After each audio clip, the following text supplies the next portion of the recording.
thanks for listening to the LCR Media Podcast, where we get to know the pros. I'm your host, LCR Naylor Taliaferro, and on today's IBG episode, I wanted to talk a little bit about mulch season. Now, I know a lot of you, if you're listening to this in real time, you're probably, depending on where you are in the country, you're probably still dealing with snow, but this is coming up on mulch season. You know, this is real time. I wanted to record this while it's fresh on my mind. It's towards the end of February here, and I like to start mulch early here in Midlothian, Virginia, Central Virginia area. I don't like to wait till March for mulch madness, because then, you know, it's getting too close to mowing season here in the Central Virginia area. Things start warming up and grass starts growing, and we got to be mowing. I don't want to be double dipping and trying to mow, 70 accounts, whatever it is. Even back years ago when I was it was even harder when I was by myself and I had to mow, 40 accounts by myself in a week, and then still had mulch to do, like 5, 6, 7 yard mulch jobs here and there that I had to squeeze in between whatever. And I know a lot of guys do that, and I know that's what you got to do, and that's the thing, but I'm not getting any younger, for one thing. There's not a lot of the guys that are doing that are a lot younger than me. So I'm trying to, keep my health and my physical health and mental health high on my list, so that I can be there for my family as long as possible, in addition to financially, so it's not just all about the money. So I have to work smart too. So I just found that over the years, it was a little crazy for me to try and just be doing everything, as well as just doing anything that people wanted me to do, like on their schedule. Like, I really had to establish my own schedule. And if that meant I missed out on some work, then I missed out on some work. But so, what I do now is I just tell everyone in advance before the next season. I send, which I'm sure most people do something to that extent anyway, but I didn't. When I started out for the first several years, I never, was proactive. Like, hey, mulch season's coming up around the corner. Who wants mulch? If you want mulch, you want a quote for mulch, let me know. Reply to the email. Like that was never a thing. Like all I did was send an email out for, mowing season's about to start. Your scheduled day is Tuesday. We'll see you in a couple weeks. Something like that. Like that was really all the communication that I sent out, other than sending out invoices or responding to problems. Hey, we saw a copperhead in your backyard. Be careful. Like stuff like that. There was no other communication from a services, offering like a sales, a marketing perspective, and what happened with that was people would just randomly contact me like throughout the spring rush, right? I'm getting tons of calls for new customers wanting to sign up for mowing and, fertilization, and then maybe they want mulch or this or that, or they're just calling because they just want mulch, or they just want this, or they just want that, cleanups or whatever, one-time things. And I did it all. I just took it on as it came, and I just did whatever I could. I learned really fast about route density first couple of years, trying to keep, all of the properties that I do work on closer together, so I'm not traveling all over town and wasting time and gas doing all that.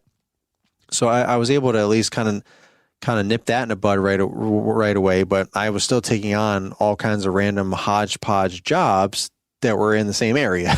But, so at least I was close, but they were just random jobs at random times. So I'd be like mowing, and then I'd have to run to storage or run to my house, whichever part. First I was out of my garage, and then it was in storage like I am now. And wherever I had to go and swap out my stuff so I could get wheelbarrows and pitchfork and rakes and whatever if I'm doing mulch, or get hedge trimmers and tarps and garbage cans if I'm trimming bushes. And it was a lot of hustle and bustle.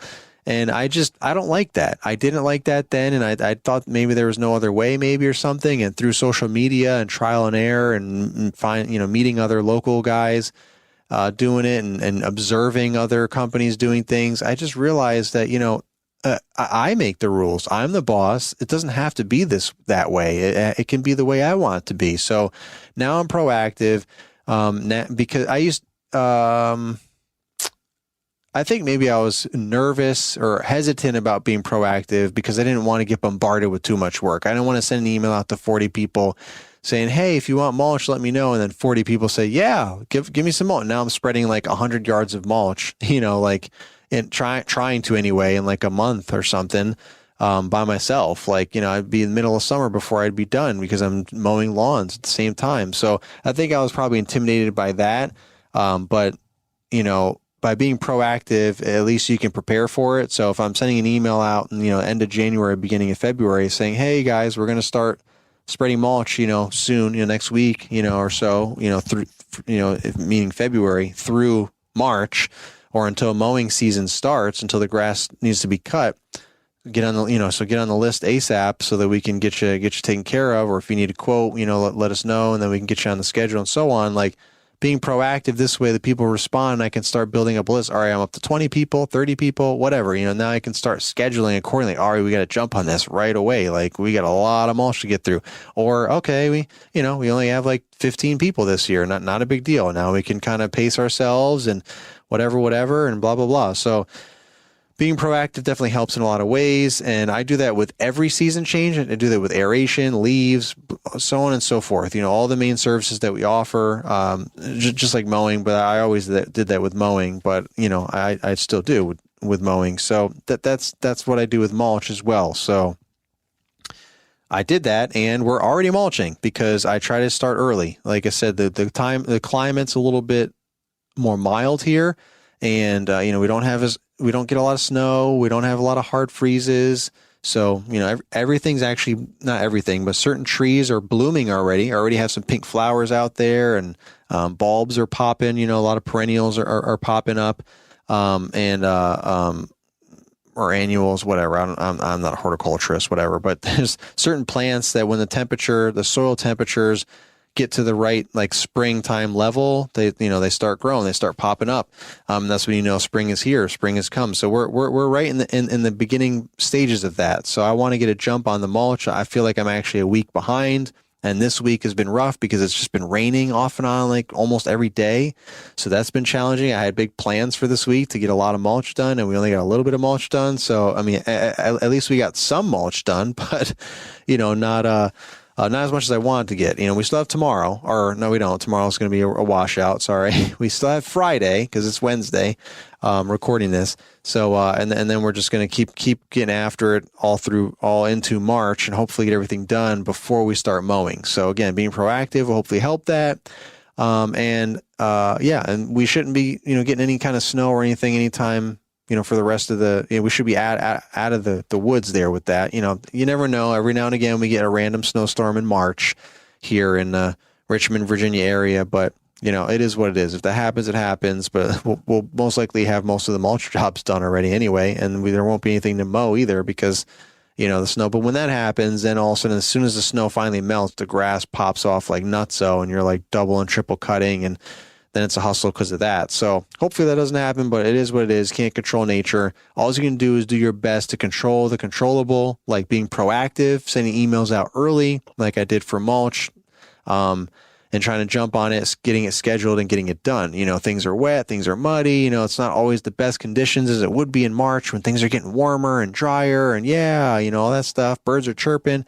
But, I want to get a jump on it. All the commercial properties are getting done already. That's kind of where I started to really get these ideas from, is, the commercial properties have their own schedule. They do things a certain way, a certain time, and that's it. That's just the way it is. So why can't we do that for homeowners, for residential properties? Like, we can. We just need to own it. We need to be the boss. We need to tell our customers that, that this is how it is. And there are some people, some really good clients of mine that still are like, hey, we get that, you want to get everything done before mowing, but so can you just like put us like last? Can we be like the last ones to get? So this way it's like as late into March as possible, so that for whatever reason, I don't really even know. I don't even think anyone's ever even explained that, honestly. They just asked that question, but I don't know, maybe they just want to wait a little bit longer so that hopefully it lasts a little bit longer or something. I don't know what the philosophy is with that, but before I was being proactive and telling people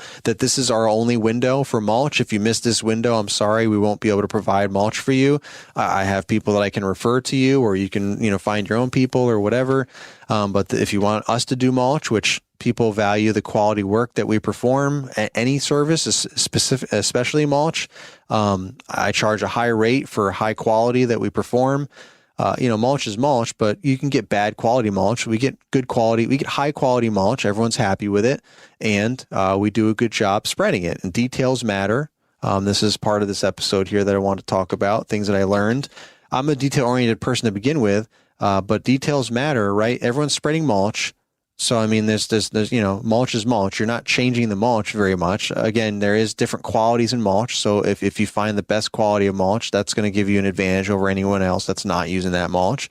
But even if you and someone else or everyone's using the same mulch from the same mulch yard or same bags of mulch from the same place, whatever your philosophy is there, that's another whole rabbit hole. But I don't think I'm going to touch on that on this episode. But I guess maybe I could real quick in a few minutes. But wherever you're getting your mulch from, if you're all getting it from the same place, well, then where else are you going to separate yourself? Details. It's all about the details. Details matter. Customer service can be part of those details, like telling people, being proactive, scheduling, being accurate with the schedule, coming, following through on your schedule. Like those things are customer service, gold. People can't stand when they don't know when you're coming, they can't rely on you, or you keep rescheduling, you never show up, whatever, like blah, blah, blah. Like, those are details that matter. The customer service, huge, that matters. But also the details of the work, right? Like not just chucking the mulch everywhere and getting it on the siding of the house. And now you've got like brown, streaks or something. Looks like somebody pooped on the siding or something, or black, if you got black mulch, like, especially if it's a little bit, if it's wet from rain or something, like that's just crazy. So, you got to be careful. You can't clean that stuff off, unless you get a rag or you just get a hose, and people shut their water off. Cause if you're starting early and it's still technically winter and they haven't even turned the water back on and all that, like it's now just a mess. Now you've just got poop streaks all over people's siding and, their basement windows or whatever, those things, they're usually white. So that's always a good time when you accidentally chuck a pile of mulch up on there and then you try and wipe it off and you just smear poop all over. And it's like, that just doesn't look good. That's bad details right there. So like, don't chuck it, or if you are going to chuck it, be more, careful, that's a novel concept, right? I don't know, but details matter, right there. Also, making sure that you're not spilling stuff all over the grass, right? You could spill stuff on the walkway accidentally and blow that off easily. But if it's wet, you might get some more streaks on the walkway until it rains or whatever. And so that's going to look gross and not the highest professional looking quality there. But in the grass, it's not so easy. Yeah, you can kind of blow it and spread it all out in the grass. You can definitely do that, but it's not as easy and makes a little bit more of a mess. And sometimes you get junk back up in the mulch bed that you just finished potentially if you're trying to clean it off then. And so spilling some mulch in the grass is a detail that, you need to pay attention to. Like, don't do it, and, minimize it as much as you can, and obviously clean up after yourself if you do accidentally do it. Making sure that all the mulch edges, the edges from the grass to the mulch, and make sure that they're clean and crispy, whether you're using a shovel, to edge it, or you're using a bed redefiner from, brands like Echo or Steel, that you can do it, a power tool, and you can do it quicker and easier. It doesn't leave as clean and sharp of a look, but it still gives a nice little trench there for the mulch to sit into up against the, separating it to the grass, and it looks nice. And just make sure the mulch doesn't spill over, doesn't leak over. Make sure there's that nice edge there, a defined edge when the mulch is done between the mulch and the grass. That makes a big difference. Those are details that matter. And then something that shouldn't even have to be said, but for some reason it always happens, is clean up after yourself. I mean, even if you're perfect and you never spill a single drop of mulch anywhere on the property, when you're wheeling it back and forth and you're scooping it out of the wheelbarrow or buckets or whatever you got, and you never get anything on the walkway, the driveway, or the grass or anything like that, it's perfect. Well, guess what? No matter what, there should most likely be a little bit of mulch spillage somewhere around your trailer or dump truck or whatever the mulch, wherever you're getting the mulch, especially if it was dumped on the street. Then there's going to be that base layer, like almost like a stain, depending on how wet it was, or if you didn't put a tarp down. There's always going to be some sort of residual crumbs left from somewhere, wherever you got it from. You put tarps down, that's going to help minimize it, obviously, but there's always going to be some spillage. So just blow that off, spread it out. Hopefully there's a mulch bed close by. You can blow it back into the mulch bed, or you can just kind of blow it, just depending on how much it is. You can, if it's just a little bit, you just spread it kind of back into the street a little bit. Just blow it off, so it's not like a condensed stain looking pile there. If it's just a bunch of dust, just kind of blow it off, just like you would be doing when you're mowing a lawn, right? Don't just leave the grass. I mean, a lot of people do actually. I'll just drive by and see random patches of grass just left from whatever, and you could tell that was right by the trailer or somewhere, and they just didn't bother to blow it off. Maybe they didn't see it and it was a genuine accident, but be thorough. Details matter. That's what separates you. Cutting grass, spreading mulch. You're not doing anything astronomically different than the next person other than your details. That's what matters. Cleaning up. The clean edges, good quality mulch, obviously, just like good quality mowing, sharp blades, all that kind of stuff. That's going to give you good quality, but it's all about the details. So where am I going with that? Let's see. I was just trying to make the point of my quality standards of mulch. I price high, I have high quality. So I don't get a ton of people that say yes. Like out of all the 70 something emails I sent out, I didn't even get 50% of a return rate yet. I'm sure a lot because people know my pricing, and they know, one, they're going to get what they pay for, but two, maybe it's just not in their budget. I'm not the cheap guy driving around with mulch in the back of my pickup truck, that's squatted and scraping up along the top of the tire because there's too much weight in my F-150 or something, just driving around looking for someone that needs some cheap mulch, just making a quick buck for, 50, 60 bucks a yard. And meanwhile, they paid like 20 or 30 for it. The math doesn't add up, to me, but whatever. So, I've been there, done that, learned a lot. I was way underpricing when I first started 8 years ago because I didn't know anything. You start off, you don't have any mentors, no one to tell you what to charge and why.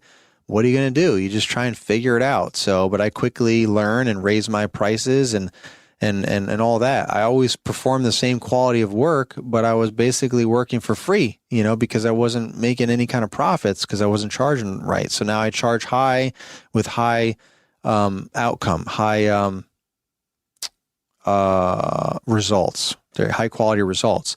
So anyway, details matter. I'm pretty sure I lost my original point that I started with, but I continued into some topics that I wanted to talk about for mulch season and basically my progression, I guess, over the last 8 years of all the experience of spread mulch. I just went through a whole bunch in 17 minutes there. But, there's some more things that I wanted to share. Like details is really the big one right there, because when you focus on the details, you can charge more because you have better results. You have higher expectations. People have higher expectations of you. They're happy with your work. They're going to promote you everywhere. So it's, you start to get a reputation, and that's how you get to charge more and also get better clients, so that you don't have to make any kind of sacrifices, with pricing or anything like that, working in neighborhoods you don't want to or whatever. So pricing will definitely filter people out. We'll separate the tire kickers, I guess you can say, of people. It just really filters that they filter themselves out because they don't want to pay certain rate. They're looking for the guy in the pickup truck driving around, trying to just make a quick buck for pretty cheap, but I'm not that guy. So, and again, I've learned that over time. I learned to be proactive every season beforehand, like I mentioned earlier, and so that I can kind of get ahead of it, not be run by my customers, and just doing it whenever they feel like it. It's like, hey, this is when it's going to happen, and you either take it or leave it. And I think that's one of my original points I was trying to say, and where I went down a bunch of rabbit holes about details, is that, the people that want me to do it, because they know that I give high quality work, I focus on the details.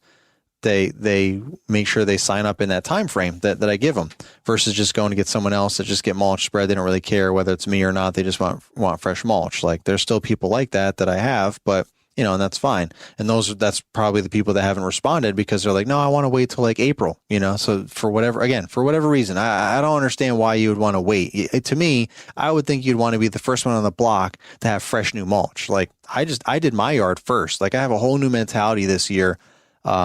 Normally my house is last because I'm just running and gunning, scrambling, stressed out, trying to get all of my quote unquote paying customers done first, right? Because they're paying. So they come first and my house comes last. Then I feel like that means my house is my family. So does that mean my family comes last? Like that doesn't sound right. That doesn't align with my moral values and why I'm doing all this. So screw that. Like I'm rethinking the game with that. Like, no, my house, my family comes first. Screw everybody else. Yeah, they're paying, but my family's paying for me not putting them first. So I'm putting them all first. So I've been doing everything first. We trimmed, my house was the first bushes to be trimmed. I didn't trim a single customer's bush until shrubs, until ours were done. No one had pre-emergent put down until my yard was taken care of, and my yard was the first one to have mulch. It's probably going to be the first one to have stripes laid down too. So all these things, it's going to be my house first, not last. So no more of that stuff. So, at any rate, again, you would think people would want to be like, I look at my house and it looks amazing. Like, the grass isn't super green and lush yet because it's still cold and things are starting to green up and warm up, and all this rain is definitely going to help. Next week, we'll see a lot more green ups from all this rain and warmer temps this week. But the mulch looks phenomenal and the bushes look great, right? The bushes were trimmed before you put the mulch down and it's all good. Like everything looks spiffy. So once everything greens up, it'll be 100% ready to go.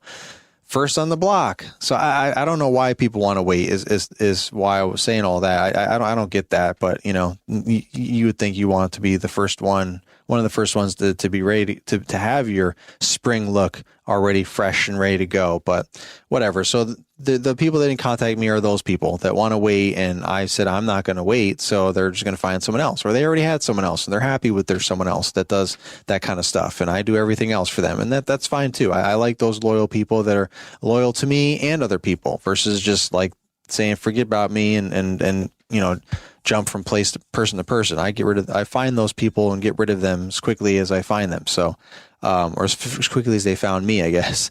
But anyway, that's that. Some other things that I've learned along the way with mulch season, different types of tools, different types of techniques. I've learned really, and I'm sure a lot of you already know this too, so this isn't going to be anything new necessarily, but it's kind of one of those things that there's no one tool or one size fits all for mulch. Like every mulch situation, every section of mulch, every property has a different situation. If it's a wide open mulch area, well, then you deal with it one way. For me, I would wheelbarrow right to that large area and dump as many piles as I need to dump that I feel will be able to fill that whole area and spread it out with a rake. Some people use leaf rakes. That's nice to kind of fluff the top level after you're done if you want to do that. I've seen people do that. I haven't personally done it, but I have seen people use a leaf rake kind of like as a finishing rake to kind of fluff everything up, because especially if you're like, well, if it's a big mulch bed, big open bed, and you're walking around in it, you should always work from the back and work to the front, so this way you're not walking constantly or rolling wheelbarrows constantly over the mulch. You start from the back and work your way to the front so that you're never stepping back into the mulch that you just put down. But in the event you have to, or you didn't know that, or whatever, you don't want to do that, you can use a leaf rake to kind of lightly, you flip it over upside down so that the hands, the claws, whatever, the tines aren't down like you're actually trying to rake up leaves. You flip it over the other way so it's more smooth, but it's just the way it is. You can just kind of lightly kind of drag it all over, the top layer of the mulch, and it kind of fluffs it up, gives it a nice uniform look. So there's that. I don't do that. I don't think that's necessary. If you spread it properly, and you don't trample over it, then you don't have to worry about that. But so I use iron rakes, rock rakes, whatever is the right term that you want to call it. Basically, they're like a hard metal iron rake. It's meant for like raking dirt and rocks and heavy duty stuff. It's not, they don't bend. They're not flexible. They're not going to break like a leaf rake.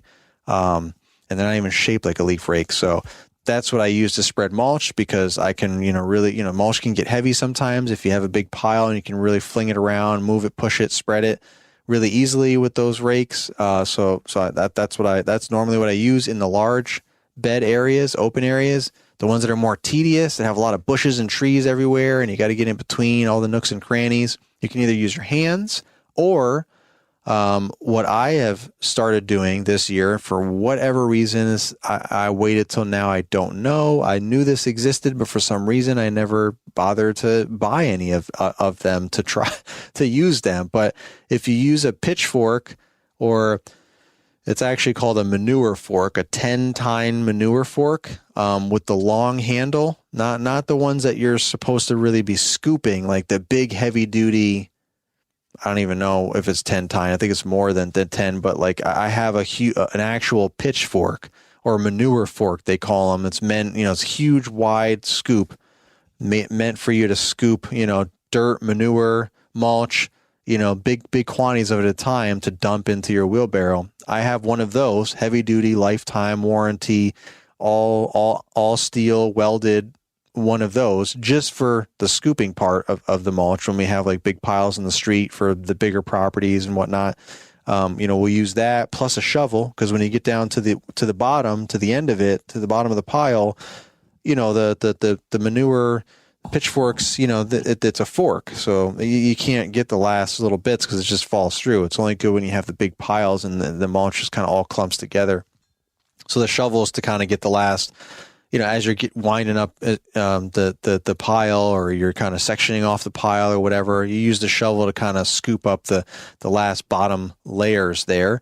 So you have a nice shovel, whether it be just a plastic shovel, snow shovel, whatever, or, a metal shovel, that you would use for dirt and gravel and things. I try to be as versatile as possible. So I just kind of have one shovel that I would use for everything. So I've got a nice metal, heavy duty shovel that I can use for anything. Not that I shovel rocks very often, but if I ever needed to, or dirt or anything, I've definitely done some things over time, one-offs for some good clients when we had time. It's good to have a shovel that you can use for anything. A plastic shovel is going to break in some situations or whatever. So anyway, so that's that. But the other pitchfork that I'm talking about, the manure fork, I believe it's called, just to give right context if you want to look into this stuff. It has a long handle, and it's not meant for you to really be shoveling the mulch out of anything or off of anything. It's really just meant for you to spread with it. So you take that with you with the wheelbarrow up to the mulch bed, and you use that to spread the mulch, because it's got a long reach. So when you got to get to a back, like in between bushes and trees to the back of the bed, you don't have to kind of shove your way through there with a handful of mulch as it's falling everywhere and whatever. And you have to do that 2 to 3 times more, because you can only hold so much in your hands than you would with this, this 10-tine or whatever manure fork. You can have a pretty good thick scoop there and spread it all out in a larger area. So that's less trips back and forth, and it's a long handle, so you can really get up underneath things and in between things and get a good reach without getting in there on your hands and knees practically with the mulch. And you can use that same 10-tine manure fork to spread. Instead of now having to get the rake to spread, you can just use that. So it's basically a 2-in-1 for me now. Like I could just use that to spread the mulch, take it and chuck it, fling it, pile it, spread it, whatever. And just, if there's already a big pile dumped, you can just use that to spread. Just spread it around, nice and easy.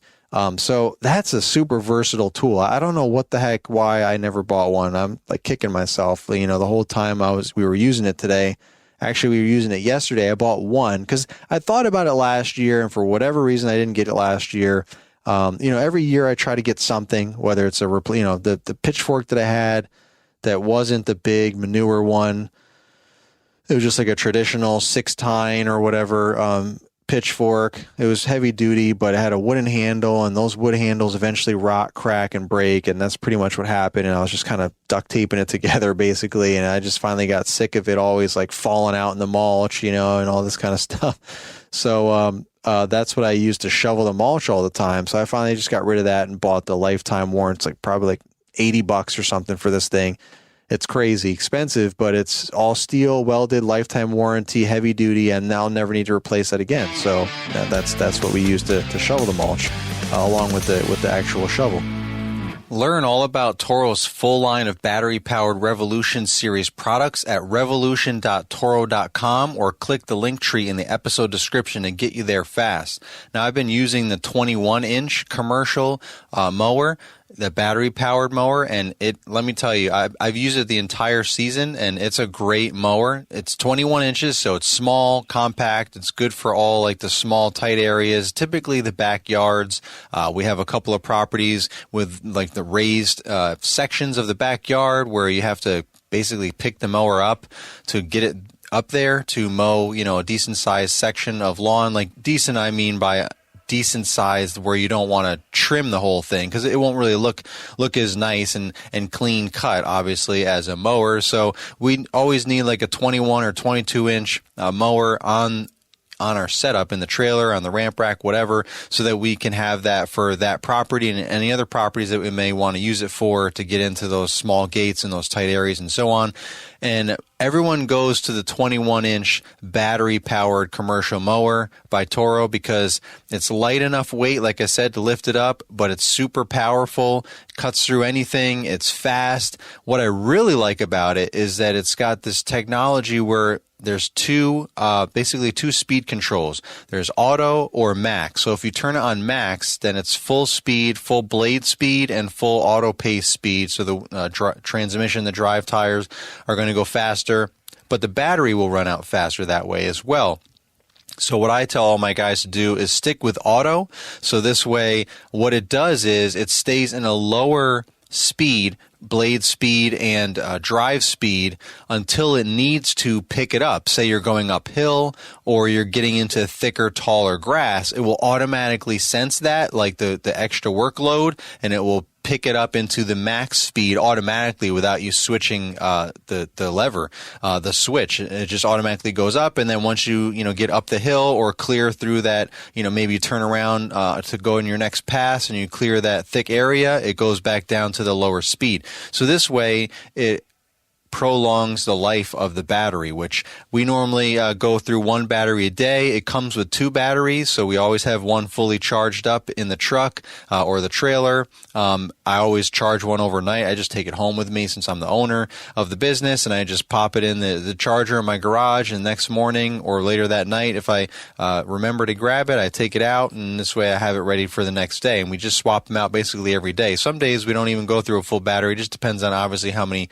backyards we use it for, but it's a great mower. Everyone loves it. I love it. It's built like a tank, but it's so small and compact, and it's just really easy to use, but you feel like you've got a heavy duty mower, and you're not sacrificing the power because the power is there. The battery lasts, like I said, a whole day. We're not using it on every yard. We've got 15 to 16 yards a day. We're not using it on every backyard, but we definitely use it enough to drain the battery. I'd say maybe we use it for maybe 5 to 8 or 9 backyards here and there. Sometimes if it's too wet, we have to do a little bit more, and so on. But I know that's the go-to mower for everybody that I have on my team, and it's just a great mower. And Toro offers obviously other mowers. This year they came out with the Grandstand and the Z Master, all on the same platform that you trust, just supercharged with the innovative Hypercell battery system like I was talking about. And it's equipped with the Horizon 360 business management software that you can work smarter, not harder. So make sure you go ahead and check the episode description, click on the link tree, and you can go right to the revolution.toro.com website and check it out.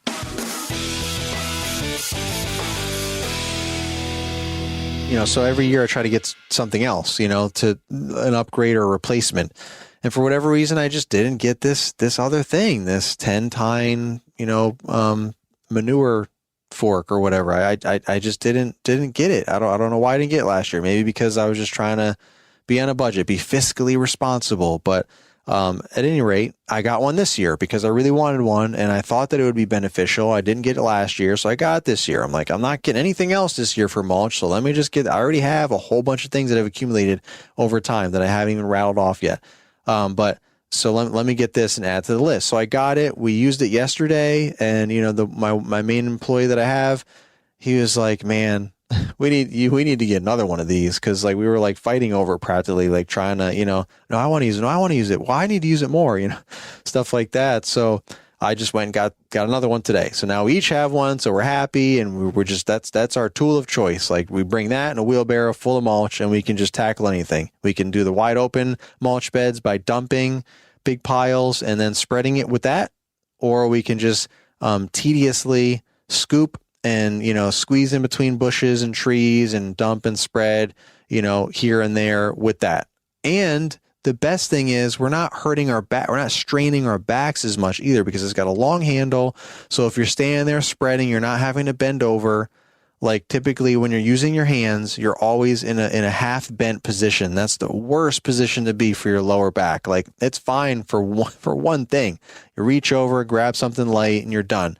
But to be in that position constantly and holding some weight, like mulch, and constantly like chucking it, flinging it, spreading it down lightly in some areas or whatever, sensitive areas, like that is just straining your back. And by the end of the day, your back is killing you. It's screaming. I see guys with lumbar support, braces and things on to help with their lower backs, which that's also a good thing to have. But if they just had better posture and didn't stay in that bent position so much, use the right tools, they wouldn't need that as much. Maybe their back is just already shot and there's no hope anyway, so they just need that to help support their backs. I get that too, but they could make it easier for themselves by using the right tools. And this is the right tool for that, because you don't have to bend over constantly spreading mulch with your hands. You can always be upright, unless you're just trying to like lean over a bush or something, or trying to reach in the back of something temporarily.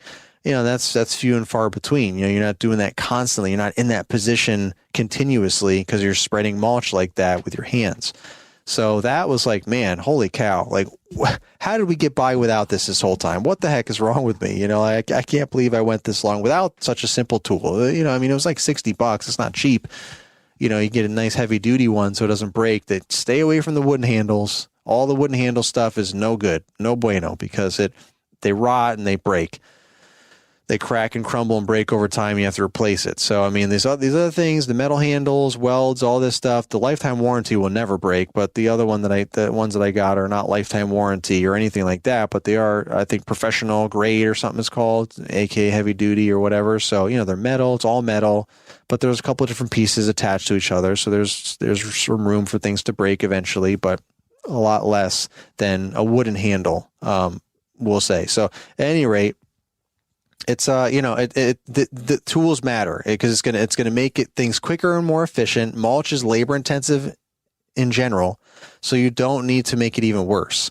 And with that being said, a great person named Nick Carlson, who I've become good friends with over the years, has created many tools, additional tools beyond just a rake and a shovel and a pitchfork, to enhance your mulch experience, your mulch spreading experience, to make it more efficient, have less labor. In today's day and age where it's almost impossible to find and keep good people, good labor, and such a labor intensive service like spreading mulch, like it's just, that's rough. And when you can't find enough people, it's even more rough.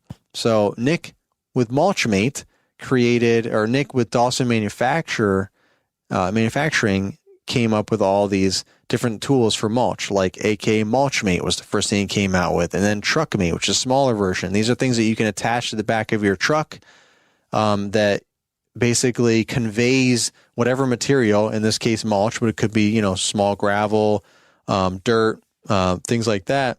But we're talking about mulch, can convey mulch back towards the end of the truck, and it goes through that machine, the big one or the small one, and it just conveys the mulch right into your wheelbarrow, which is right on the side, where the opening is for you to be ready to fill up your wheelbarrow. So this way you don't have to sit there. Someone doesn't have to be in the back of the truck or trailer constantly shoveling stuff out into wheelbarrows. And then, hopefully you switch off from time to time because it gets tiring and that hurts your back as well, especially if you're not bending with your legs, right? And all this stuff, that's really going to mess up your back a lot more. Also, all these things, mulch really, really wears you down physically, especially your lower back if you're not doing things right, using the right tools, bending with your knees, and so on. So keeping your back straight and so on. So using Mulchmate or Truckmate helps relieve some of that because now you don't have to shovel anything anymore. It just shoots itself right into the wheelbarrow from your truck. So that's cool. I have Truckmate. I eventually got one of those, and that's a game changer. The only caveat with that is I can only hold 4 yards of mulch in my pickup truck bed, but I can hold 4 yards of mulch in my pickup truck bed, right? I mean, I've got a Ram 3500, so it's a heavy duty, full ton truck with a payload of over 7,000 pounds, which includes the passengers in the truck. But, you only have 1 or 2 people in addition to myself at any given time. So it's more what's in your truck bed. And I have an 8-foot bed. I have a long bed. Crew cab, long bed. So I've got the maximum of everything for that truck. It's gas. So it's the maximum payload, maximum tow for gas. If you get diesel, then it steps all that up a little bit more. But the suspension, all that would still be the same. So I can get 4 yards. I can, I've got sides up on that I put up for mulch season on my truck, just like people do on their trailers. And I can put four heaping yards of mulch in there. Got my Truckmate on the back. my Truckmate on the back. I thought I said Mulchmate for a second there. Got my Truckmate on the back, and we just convey either side, whichever side's closer and more convenient to get your wheelbarrow up. Push the button, boom, just all pours into the wheelbarrow, and you just haul off to the next mulch bed. You come back and do it all over again. And this way, you never have to actually touch the mulch, like in a stressful way. You might be, controlling it, whatever, like making sure it's all getting in the wheelbarrow, whatever, blah, blah, blah, stuff like that, cleaning it off here or there, like brushing it off or something. But I mean, you're not, with a shovel or a pitchfork, or you're not jumping in the truck and doing all that stuff. Maybe at the very end, there might be a little bit of spillage and you're like, oh, there's a little pile here. It fell off. Let me get that. But that's nothing. And that's not like, you're not doing that for the whole 4 yards, in the truck. Or, if you have a big truck, the whole 20 yards, or a trailer or something, the whole 10 yards. So that makes it a lot easier. So I got that. So that's cool. So that really comes in handy for the smaller yards, but I do have bigger yards, and the bigger yards we get, like 5 yards or more. Technically I can have delivered, but I'm talking bigger yards for me is like 10 yards of mulch or more. I get those delivered. They just put a big pile in the driveway or on the street, depending on where all the mulch beds are. If there's big mulch beds all the way in the back, we'll try and get the pile dumped on the driveway so that we can just have quicker access, kind of like central location to all the mulch beds. But sometimes we just put it on the street if it's, a smaller yard, smaller, like grass wise or whatever. If there's less of a difference, but still a lot of mulch beds. So we just dump it in the street. Maybe the driveway is not really conducive to put it there because people need to get in and out of their garage with their cars or whatever. So, you talk to your clients, you figure out where's the best place to put the mulch, on the street or the driveway. Preferably it's what you want versus what they want, and hopefully they'll be okay with it for the day or whatever, half a day, couple hours that you're going to have it there, and they can park in the street or something temporarily maybe. So we do that. So then you still got a shovel. So that's where you still end up having a shovel when you have in the street. There's other than if you get a dingo or something, you rent a dingo or a skid steer with a bucket and you just scoop the mulch that way and just ride it to wherever your destination is. But then you risk tearing up the turf if you've got tracks. Even if you got tires, sometimes those can be rough on the grass. So, there's no perfect scenario with that. But the next step that Nick came out with is Cartmate, because, he's like, so he eliminated, shoveling out of trucks and trailers anyway. But what about the wheelbarrowing? You still have to have a regular wheelbarrow, next to the Mulchmate or Truckmate that the mulch is pouring in there, and then you got to push the wheelbarrow off or up a hill, whatever. It's still labor intensive right there. So he came up with Cartmate, which is a wheelbarrow attachment to any mower. You just have to get a universal hitch for your specific mower.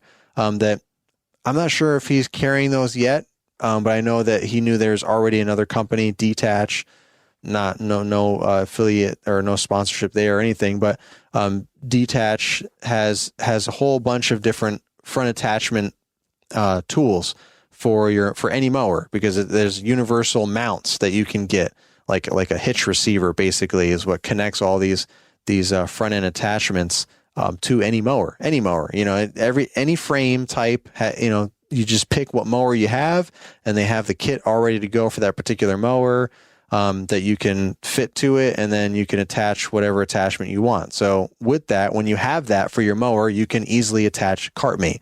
So Nick didn't need to reinvent the wheel here. He just invented CartMate to go into the universal attachments, the receiver, the hitch receiver that you can get or already have from Detach.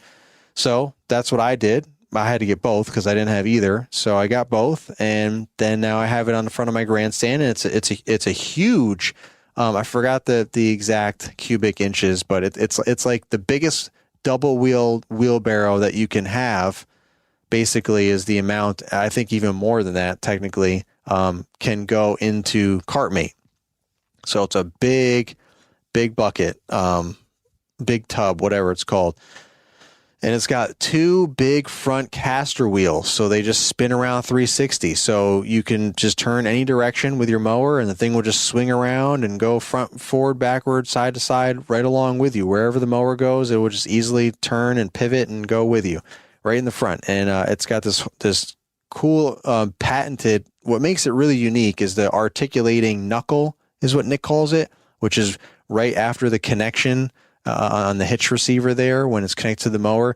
That makes the wheelbarrow able to move in any direction to adjust the contours of the terrain, right? Because it's not like you're just riding up and down a street or a driveway. You have to actually go into where the beds are. You have to go on the yard, maybe through some woods or something, maybe, or into the woods or whatever. So we all know that those things aren't flat. You're mowing lawns and you're bumping around, and there's a little hill here and there and whatever, a dip here.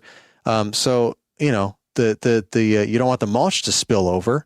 So it all articulates. So basically keeps it level the whole time. And those big, huge front caster wheels really help absorb any of the bumps and keeps it stable as well and rolling smooth. And you get to the bed and you just go over and you just lift it just like a wheelbarrow. It just kind of like, you unhook a pin that separates it from the frame, the back of it, I guess, from the frame. The front of it obviously still has to be attached to the frame, right? So it can pivot up like a hinge, but you just unpin the back part so you can lift it up and dump all the mulch or some of the mulch, however much you need, into the mulch bed, and you just keep it moving. You just rinse and repeat. And this way you're not pushing, especially uphill. When I saw CartMate came out, when I first started 8 years ago, I had a whole bunch of yards their backyards were all uphill, and I had to, and that was where the most of the mulch was, and it was so exhausting. I'm by myself, and I'm pushing 5 yards, 6 yards, 7 yards worth of mulch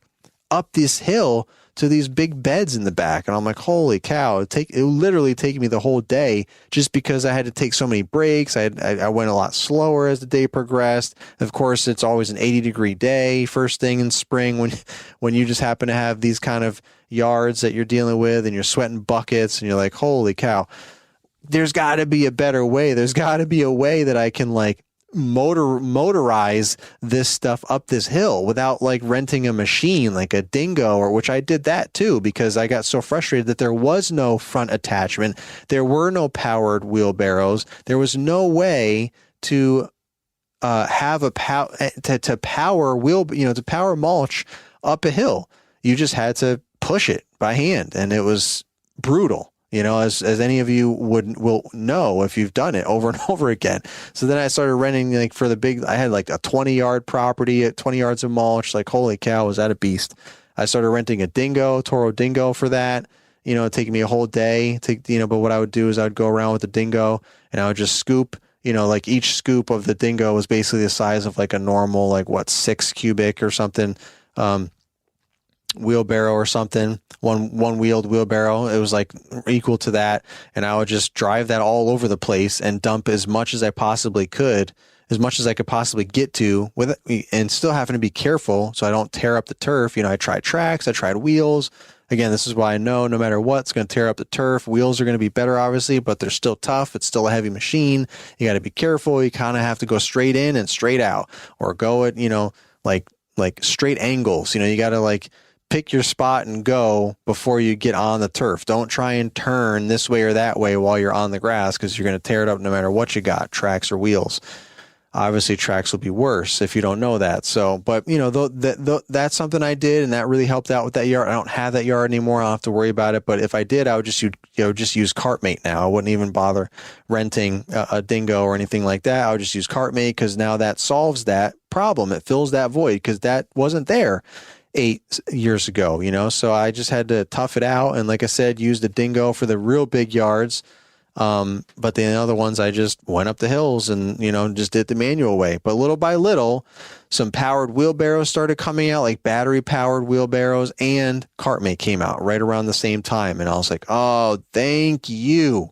So now I have CartMate, so we can zip right on along. So now we can pull the CartMate up, ride the CartMate up, right up to the TruckMate, fill it up, push a button, all the mulch pours in there, and then drive on off to the mulch bed. So literally the only manual labor that's left is the spreading, which that's fine, because if you have this new tool that I didn't buy for some reason for so many years, if you have the right tool like that, you don't have to bend over. You can just stand up straight. It's a long handle, and you just put it down there and you just rake away. You just spread away. You use it as like a rake, and you just spread out the mulch, scoop and squeeze in little spots here and there, and dump and spread and all that. And you're good to go. Pace yourself, don't rush. And that's pretty much it. Couple other last minute pointers. I also have other wheelbarrows too, by the way. I started with all the basic stuff, like one random pitchfork, the one that eventually broke and rotted and everything, one wheelbarrow. Then I had the single wheel metal with wooden handle wheelbarrows, which I would not recommend either. Cause again, wood is not now maybe, but traditionally wood is cheaper. If you have a wheelbarrow with wooden handles, it's typically cheaper than the exact same wheelbarrow with metal handles, just because metal is usually more expensive and it's more durable, more heavy duty, but that's what you want to get. So again, I didn't know any better. I think that wheelbarrow might have been like from my house, like a homeowner wheelbarrow. I don't know. I might have bought it right when I first started because I needed something to do mulch. So I got the cheapest one I could possibly find, and it sure is cheap, and it's fallen apart so many times. I've kind of pieced it back together and bought random parts from other things to make it work and blah, blah, blah. So I still have that single wheeled wheelbarrow because it's the smallest one, single wheel. You can still get through some tight situations. You can get through some beds that you can't normally get in with the bigger wheelbarrows. So it still comes in handy for that. But for the straight and going up hills, again, I've got CartMate, so I try to use CartMate for all the stressful stuff, all the hills and the long distances. But the shorter distances, we can use this small one, and if we need to get into tight stuff, we use a small one. But then I quickly upgraded a year or two later in the beginning of my business 8 years ago. I got the dual wheelbarrow, and it's got metal handles. So it's actually almost the same weight as the smaller one, because this the smaller one has a metal bucket or whatever too, a metal tub, which is a whole nother thing too, because you're always going to scratch it with the pitchfork and the shovel, all this stuff. So then it ends up rusting all up inside. And man, you live and learn all these things. So the new one that I got many years ago, the next one that I got, the dual wheel, had a plastic or poly tub. I think that's kind of like the go-to thing now, is the big plastic one, is especially when you get it real big, right? Because then it's going to be even heavier if it's metal. So the fact that it's plastic, it's lighter weight, it's more durable because it's plastic, the scratches aren't going to rust and so on. But the frame is metal. So that's really where the weight comes from. But again, it's not all that heavy compared to the overall size of it. Not until you put all the mulch in it is it heavy, but it's a lot bigger, so it holds a lot more mulch, and it's two wheels, so it just supports the weight more evenly, distributes it more evenly, and you don't have to worry about it tipping over. With the one wheel, you're constantly trying to balance it. So when you got a lot of mulch, if you're just overflow the thing because you're trying to save trips or whatever, and it's downhill or a straight shot, so it doesn't really matter as much. Now you have to balance all that weight. If you have to turn or any kind of any kind of lean or something, like you're like, oh, and then when you set it down, you got to make sure you set it in the right angle so it doesn't, you don't set it down, walk away, and just tips over and all the mulch goes in the grass. That's a nightmare. That's happened one too many times for me, that's for sure. So again, the dual wheel stops that. You can literally use it not when there's mulch in it, and you can't necessarily use one hand, but when it's empty and you're going back to the pile or back to the truck or whatever, you can just grab it with one hand. I actually, something else, another little tip or whatever technique, I actually pull it behind me. I have it like on the outside of me. I'm grabbing the outside handle so that the other side is further away from me, so it's almost basically right next to me, and I'm just walking forward and while I'm pulling it instead of pushing it back. Just especially when you're going up a hill, that's so much easier than pushing it back up a hill. You're just walking up, and I'm just holding it with one hand because it's got two wheels, so it's balancing itself. And anything to save energy, honestly. You need to reduce the fatigue on your body so that you can get through the job, because mulch is labor intensive. I said that at the top of the show. Anything you can do to reduce the strain, the better off you'll be, especially by Friday, right? If you know, you know. So those are my things. Those are my tips. Let me see. Is there anything else that I missed? Let me check my mental notes here. Oh, I think I was kind of saying some do nots. Don't mulch in the rain. I mean, I'm sure most people don't want to do anything in the rain, mowing in the rain or whatever. But especially mulch for two reasons. One, it becomes a disgusting wet mess, right? If you're using dyed mulch, that is. If you're doing like double shredded mulch, like that super fine mulched up stuff that's super cheap, and a lot of people want that for whatever reason. It's basically just like dirt, and it breaks down like so fast, and it looks like you didn't even have mulch after a couple of months.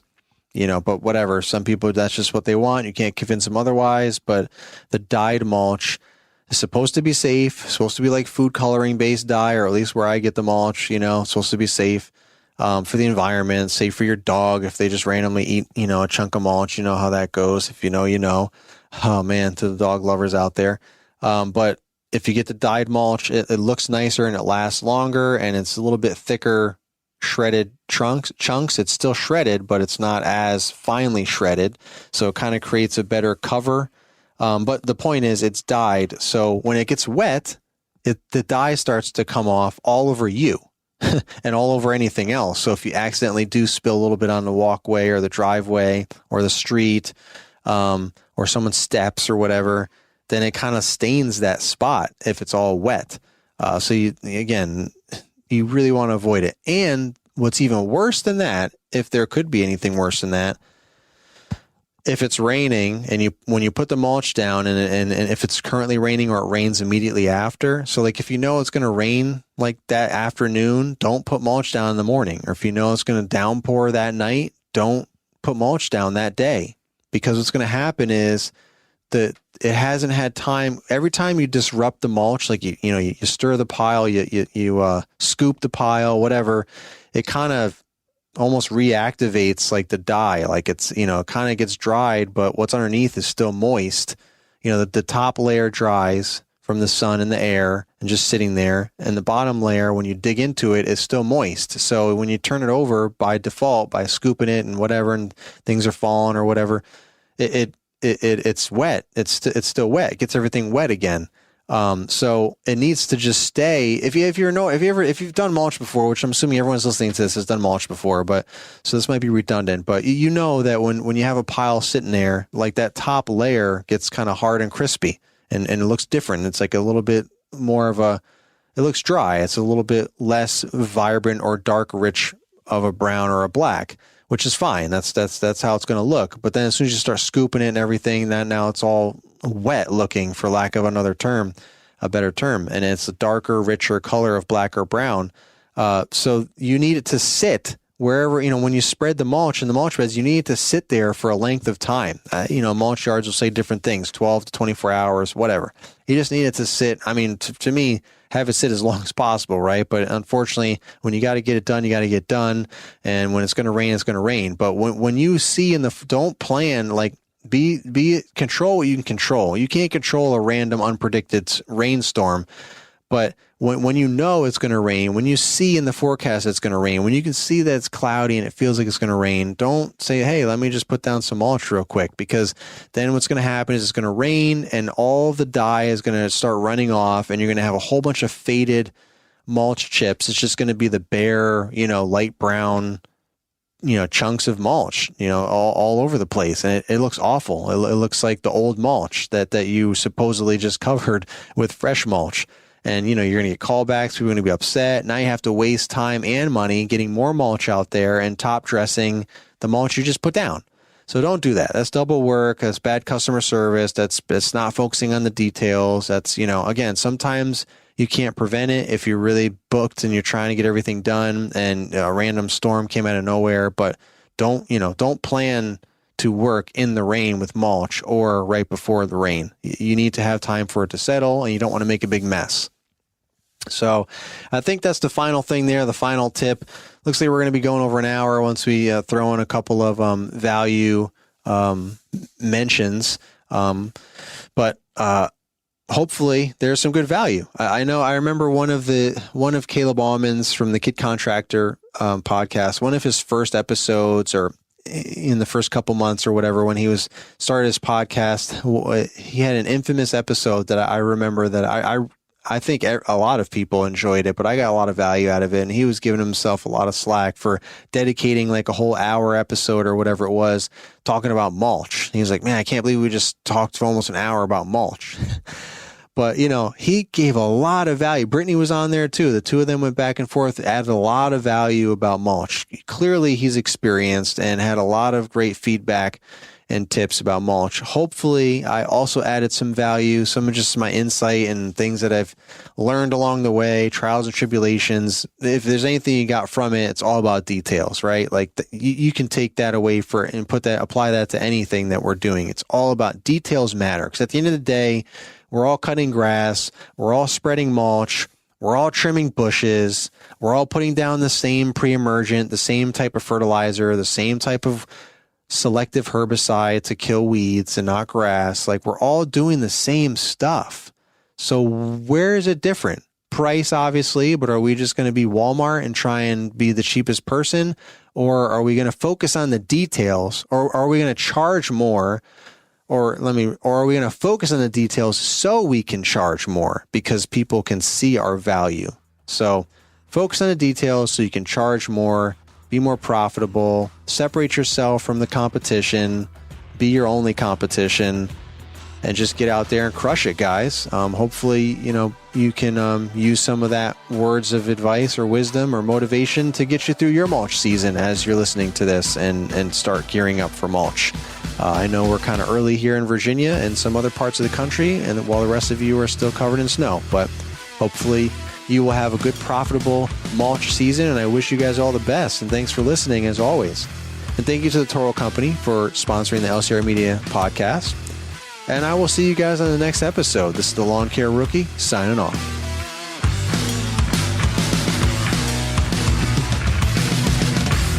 This has been an LCR Media and Mr. Producer production.